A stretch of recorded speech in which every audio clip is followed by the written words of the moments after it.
Good evening सभी बच्चे को दिशा मैथमेटिक्स क्लासेस सीखे में। तो आज मैं मैथमेटिक्स से सब्जेक्टिव क्वेश्चन का टेस्ट लेने जा रहा हूं, जिसमें सैम्पल सेट से क्वेश्चन देता हूं और वहीं से मैं सवाल दे देता हूं ताकि बच्चे बनाए, फिर मैं उसको बोर्ड पे अच्छी तरह से बताता हूं। अगर जिसको समझ में नहीं आ रहा है कमेंट बॉक्स में ज़रूर बताइए कि क्या चीज़ हमको समझ में नहीं आ रहा है। समझ गए? 2024 का ये एग्ज़ाम जो होगा उसी की में जो सैम्पल सेट में क्वेश्चन दिया रहता उन्हीं क्वेश्चन सबको सॉल्व कराते हैं। लिखा हुआ है, पहला क्वेश्चन है कि यूक्लिड विभाजन एल्गोरिथम के प्रयोग से 255 एवं 867 का मौसा निकाले। समझ गया? अब देखो ये क्वेश्चन क्यों लिया हूँ, इसका मैं पहले बेसिक कराया हूँ। बेसिक कराने के बाद ये क्वेश्चन दिया हो ताकि बच्चे को बेसिक और क्वेश्चन दोनों समझ में आ सके, तब वो गलती कहीं नहीं कर पाता है। अगर मैं डायरेक्ट क्वेश्चन लेता हूँ तो किसी बच्चे को समझ में जल्दी नहीं आता है, तो पहले मैं बेसिक करा दिया हूँ, उसके बाद मैं क्वेश्चन ले रहा हूँ। समझ गया? तो देखो सबसे पहले क्या करा, एल्गोरिथम के प्रयोग से यूक्लिड विभाजन करना है। तो सबसे पहले इन दोनों का हमें क्या करना है, HCF निकालना है। तो दो को संख्या देना है, तो इसमें हम क्या करेंगे, जो छोटा संख्या उसको B मानेंगे, बड़ा संख्या को A मानेंगे। तो यहाँ पे मान के चलो हम बड़ा संख्या, इसमें दोनों में देखो बड़ा संख्या कितना है, बड़ा संख्या ये है तो 867 ले लेंगे। अब छोटा संख्या कितना है, तो ये है B, इसको ले लेंगे 255। हम लोग जिस तरह भाग देते हैं मौसा निकालने में भाग विधि से, उस तरह पहले एक बार बना लेंगे। 867 में हम भाग देते हैं 255 से, कितना मरतबे लगेगा, 3 मरतबे। 5 तिया 15, 5 तिया 15, 1 16, और 3 का को 2 बार पढ़ो, 6 1 7। यहाँ पे कितना बच रहा है, 2 0 1। अब इसको हम यहाँ पे उतार देंगे 255। इससे अब इसमें जब भाग देंगे तो कितना मरतबे लगेगा, 2 मरतबे, 204। यहाँ बचा 1, यहाँ 5, ये कट गया। अब इसको हम इधर उतार देंगे 102। अब यहाँ देखो 2 के, इसको 2 बार पढ़ेंगे तो ये 102 हो जाएगा, ये कट गया। यानी भाग का चरण देखा जाए तो फर्स्ट, सेकेंड और थर्ड, 3 चरण में भाग हुआ है। यही 3 चरण हमें यहाँ दर्शाना है। तो हमें यहाँ पे लिखना है, चरण 1 में A का मान कितना था, तो 867। चरण 1 में A का मान 867। तो हम फार्मूला क्या जानते हैं कि A बराबर होता है B into Q plus R। ये फार्मूला होता है। यहाँ पे जहाँ R बराबर, जहाँ 0 छोटा या बड़ा R छोटा B, जब तक हमको R बराबर 0 नहीं होगा तब तक चरण हम लेते जाएंगे। तीसरा चरण में जो है R बराबर क्या है, 0 आ रहा है। R मतलब शेषफल, B मतलब भागफल, ये B मतलब भाजक, Q मतलब भागफल। तो ये तुम्हारा हो गया B और ये हो गया Q।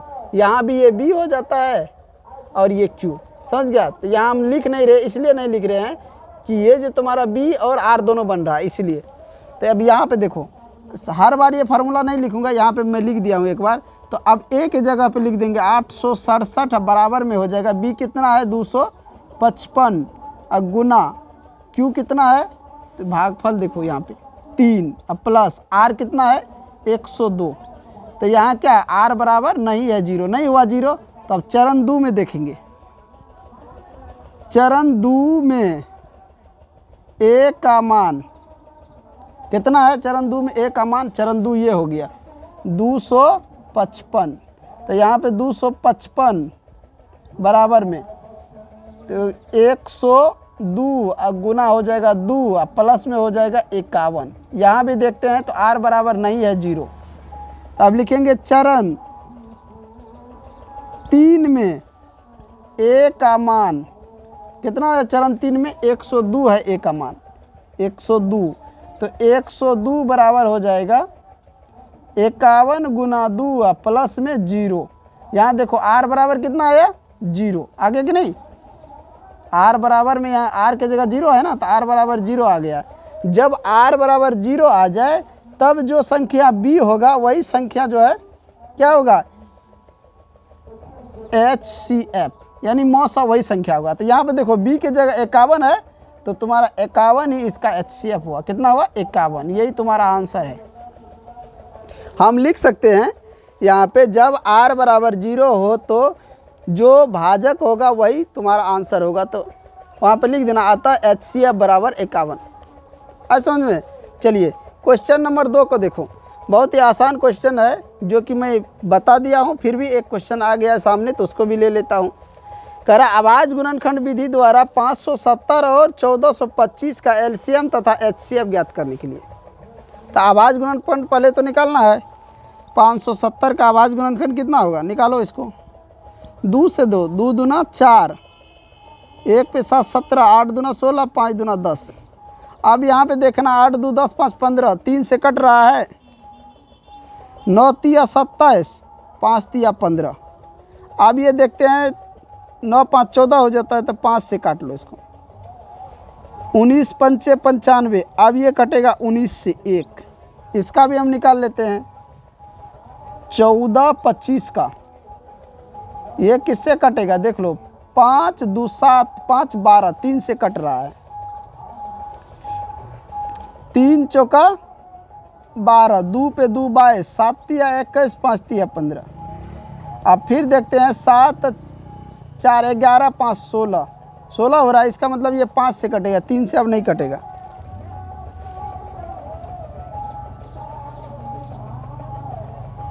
नौ 5 45 और 5 25।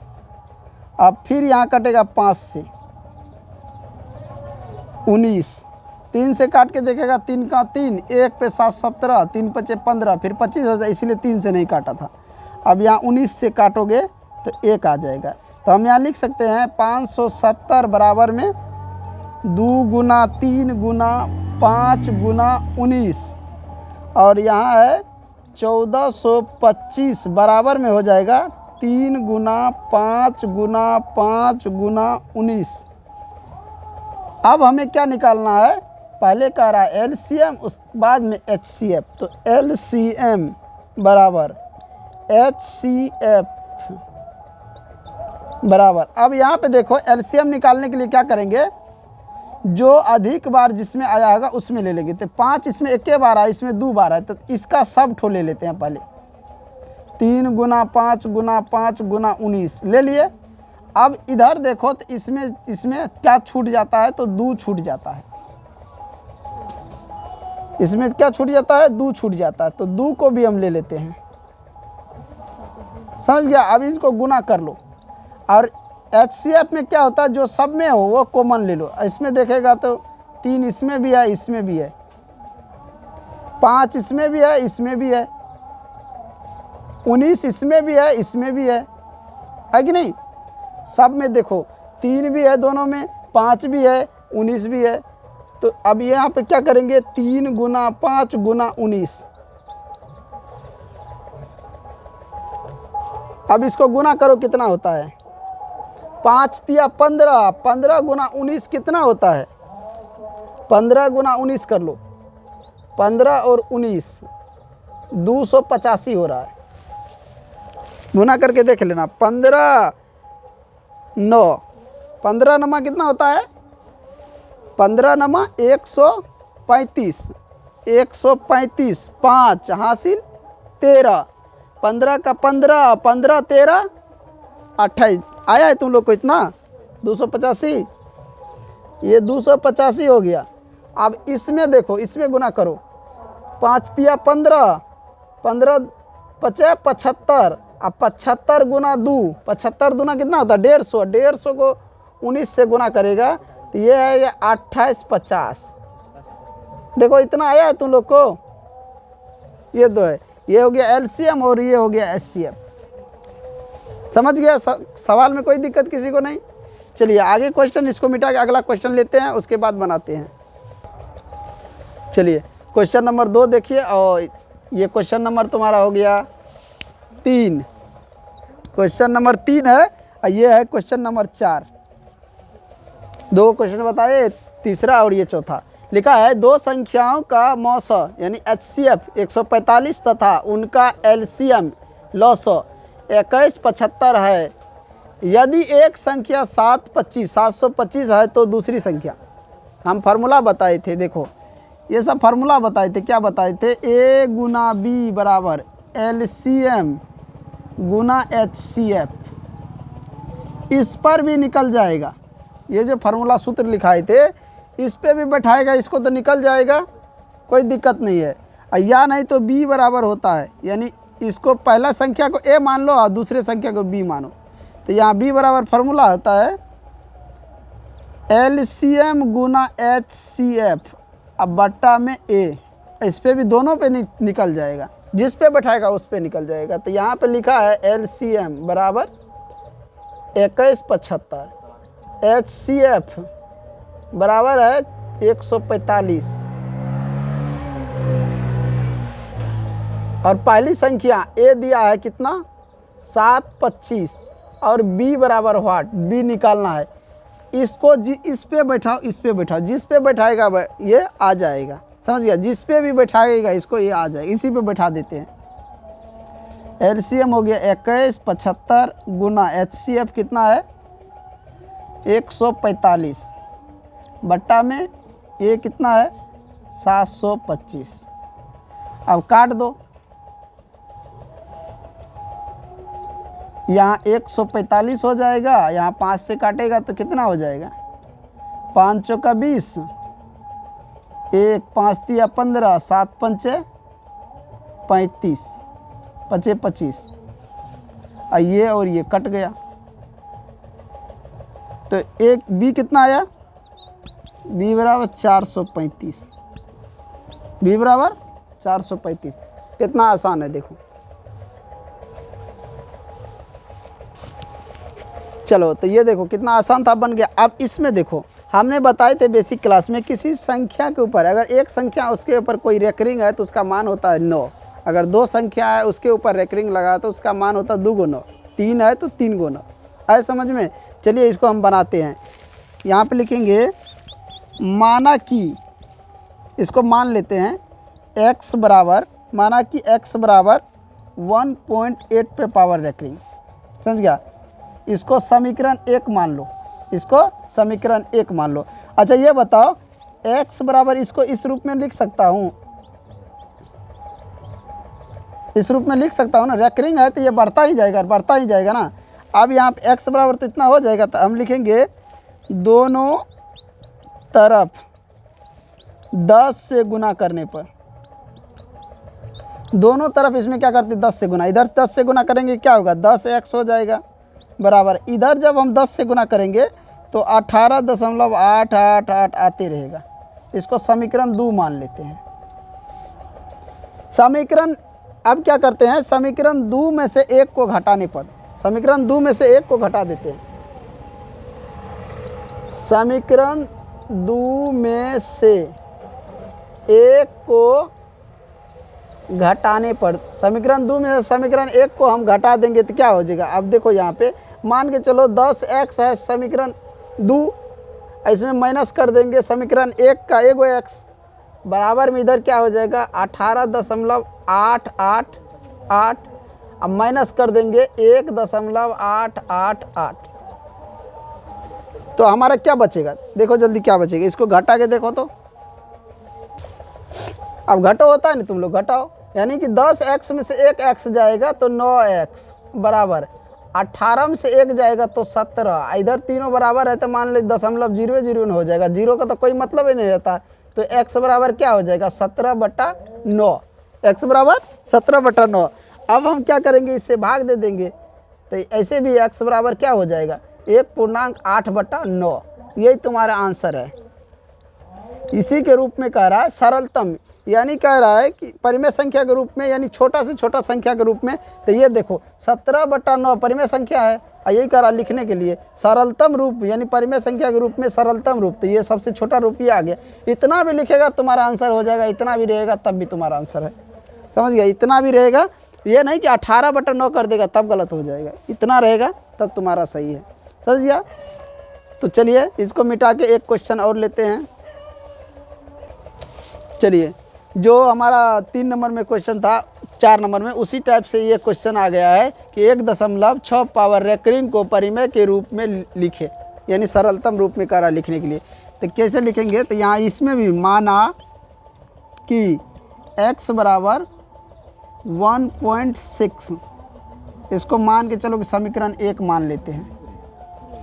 या ऐसे भी लिख सकता हूँ 1.6 पावर रेकरिंग है तो इसको लिख सकता हूँ बार बार।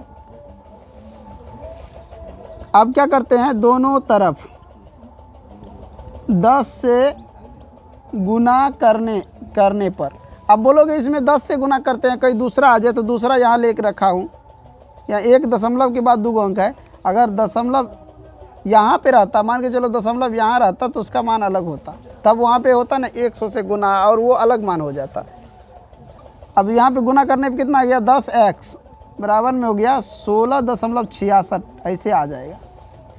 इसको मान लेते हैं समीकरण 2। अब क्या कहते हैं, समीकरण 2 में से समीकरण 1 को घटाने पर, समीकरण 2 में से समीकरण 1 को घटाओ, तो समीकरण 2 क्या है 10x, समीकरण 1 में लिखा है x, माइनस कर देंगे बराबर में, समीकरण 2 में है 16.66 और इधर माइनस कर देंगे 1.66। अब जब इसको घटाते हैं तो यहाँ पे 9x आ जाता है, बराबर में कितना होता है 15.00 आ रहा, तो 0 का तो कोई मतलब नहीं है, तो x बराबर क्या हो जाएगा 15/9। अब इससे इसमें भाग दे दो, 9 का 9 कितना बच जाता है, 9 6 15, 6/9। ये तुम्हारा सरलतम रूप आ गया, यही तुम्हारा आंसर है। देख लो, बना लेगा ना। अगर मान के चलो होमवर्क के लिए मैं दे देता हूँ, यहाँ पे रेकरिंग लगा देता हूँ 4 पे, बना लेगा। वैसे सेम टू सेम सवाल दे दिया हूँ, बस यहाँ पे चेंज थोड़ा सा कर दिया हूँ, तुम लोग बना लेना। इसमें बताए, इसमें भी उसी प्रकार से बनाना है। क्या करना है, यहाँ इस पर लिखना, माना कि x बराबर, यहाँ पे भी माना कि x बराबर 1.25 या x बराबर 1.2525, ऐसे रेकरिंग बढ़ा सकता है, कोई प्रॉब्लम नहीं, क्योंकि दोनों पे रेकरिंग लगाए ना, तो ऐसे बढ़ा सकता है। अब यहाँ पे क्या करेंगे, दोनों तरफ 10 से गुना करने पर, दोनों तरफ 10 से गुना कर दूं, इधर हो जाएगा, इसको समीकरण 1 मान लो, तो यहाँ पे गुना करेगा 10x हो जाएगा, बराबर में इधर कितना हो जाएगा 12.525, 12.525 ये आ जाएगा। अब यहाँ पे देखो, यहाँ समीकरण, इसको 2 मान लेते हैं, समीकरण 2 में से समीकरण 1 को घटाने पर, अब घटाएंगे तो यहाँ कैसे घटाएंगे, तो मान के चलो 2 कितना है 10 है x, अब माइनस कर देंगे x, बराबर में हो जाएगा 12.525। ऐसे बढ़ते जाएगा और लिखेगा तो ऐसे 5 लिखते जाएगा, रेकरिंग लगा था लिखते जाएगा, कोई दिक्कत नहीं है। अब माइनस में कर देंगे 1.2525, इतने ही ले लो। अब यहाँ पे देखो, इसमें से घटाएगा तो इधर बच जाएगा 9x, उधर क्या हो जाएगा 12 में 13 दशमलव में हो जाएगा, घटा दो तो यहाँ पे आ जाता है तुमको, घटा के देख लो 525, और 2 संख्या बढ़ा देता हूँ, इसको वहाँ पे घटा देता हूँ,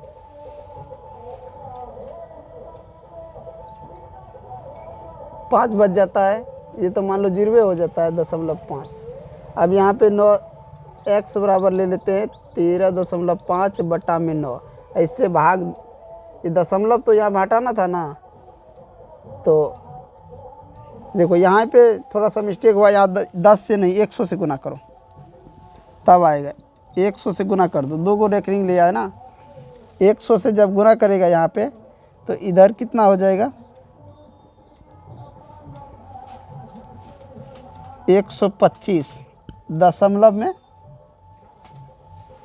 25 लिख सकता है। अब यहाँ पे कितना आ गया, यहाँ पे लिख दो 100 x, यहाँ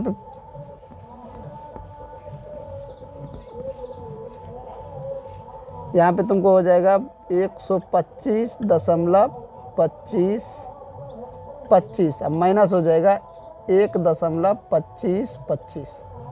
अब जब घटाएगा तो यहाँ पे 99 हो जाएगा और इधर कितना हो जाएगा 124, इधर 124 हो गया। अब यहाँ पे x बराबर 124 बटा में 99, 124 बटा में 99। अब इससे इसमें भाग दे दो तो x बराबर क्या निकलेगा 1.24 बटा में 99, 1.24 बटा 99, यही तुम्हारा सरलतम रूप है।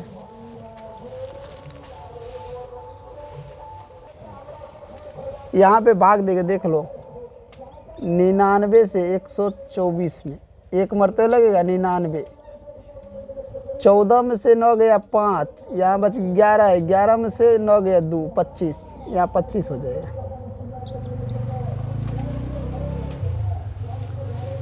तो ये हमारा क्वेश्चन 6 को था सब्जेक्टिव क्वेश्चन, सॉरी बच्चे सब्जेक्टिव है। अगर क्वेश्चन में कोई दिक्कत हो तो हमें ज़रूर बताएं। अगर हमारा ये सब्जेक्टिव क्वेश्चन बताने का ट्रिक अच्छा हो तो चैनल को सब्सक्राइब और लाइक ज़रूर करें, ज़्यादा से ज़्यादा शेयर करें। धन्यवाद।